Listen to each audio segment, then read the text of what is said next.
ఇంత అవినీతి చేసి ఇంకా చెప్పాలంటే ఇంకా తెలంగాణలో కాళేశ్వరం ప్రాజెక్టులో ఎంత అవినీతి చేశారు నేను అడిజోడికి పోదలుచుకోవాలా. అక్కడ అప్పటి ముఖ్యమంత్రి కేటీఆర్తో కుంభక్క ఏం చేశారో అవి కూడా ప్రజలందరికీ కూడా తెలుసు. ఇంత అవినీతి చేసి ఇన్ని కబ్జాలు చేసి ఇంతమందిని ఏడిపించి చిన్న పిల్లోడిని అడిగినా కూడా పెద్దిరెడ్డి రామచంద్రారెడ్డి అంటే అతను ఏం చేసినా పాపం లేదనే మాటే వస్తుంది తప్ప ఇంకో మాట రాదు. ఇవన్నీ ఒక ఎత్తు అయితే ఇప్పుడు ఫారెస్ట్ ల్యాండ్స్, అసలు ఫారెస్ట్ డిపార్ట్మెంట్ ఫారెస్ట్ ల్యాండ్ 75 ఎకరాలు మీరు కబ్జా చేయడమే కాకుండా మీ పేరు మీద రాయించుకోవడమే కాకుండా ఏకంగా రోడ్ వేసి అక్కడ ఒక గెస్ట్ హౌస్ కట్టారు అని అంటే దేనికి కట్టారు ఆ గెస్ట్ హౌస్? ఏ అవినీతి కార్యకలాపాల కోసం ఆ గెస్ట్ హౌస్ మీకు ఉపయోగపడుతుందో మీరు ఖచ్చితంగా చెప్పి తీరాల్సిందే. ప్రస్తుత ప్రభుత్వం మరి దాని మీద కమిటీ వేసింది, అవన్నీ కూడా బయటికి వస్తాయి, ఖచ్చితంగా నిగ్గు తేలుస్తాము.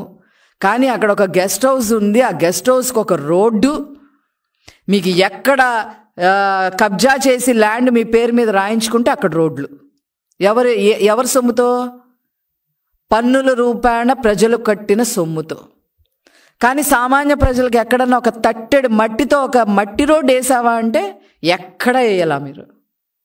ఇంత పాపాలు ఇంత అవినీతి చేసి ఏమీ ఎరగనట్టుగా మీరు మాట్లాడటం నిజంగా చాలా హాస్యాస్పదంగా ఉంది.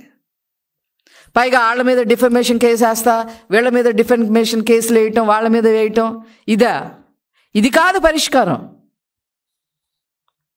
మీరు ఏ తప్పు చెయ్యలేదని మీ గుండె మీద చేసుకొని చెప్పండి. మీరు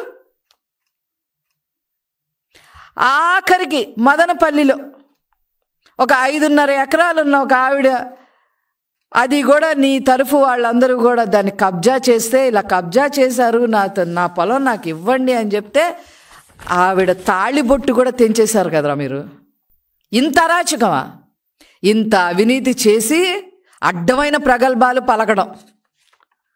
అప్పుడు కుప్పం మున్సిపాలిటీ నాదే, కుప్పంలో నేనే గెలుస్తా, కుప్పంలో చంద్రబాబు గారు ఎలా గెలుస్తారో చూస్తా. ఇప్పుడేమైంది? మీరు ఎంత గెలిచారు? అక్కడ 3 కనుక అంటే ఇంకొక అతను మీ మొన్న ఎలక్షన్స్లో ఇంకో అతను థర్డ్ పార్టీ వచ్చి నిలబడకపోతే మీకు 6,000 ఓట్లు కూడా వచ్చేయగవు. ఏదో కన్నులొట్టబోయి బయటపడ్డామని అంటారు చూసారా, ఆ రకంగా ఏదో బయటపడ్డారు. ఇంత స్ప్లిట్ పర్సనాలిటీని చూడటం నిజంగా చాలా ఆశ్చర్యానికి గురి చేస్తుంది. ఖచ్చితంగా మీ మీద ప్రభుత్వం యాక్షన్ తీసుకోవడానికి ముందుకు వస్తుంది. మీ అవినీతి చిట్టా అంతా బయట పెడతాం.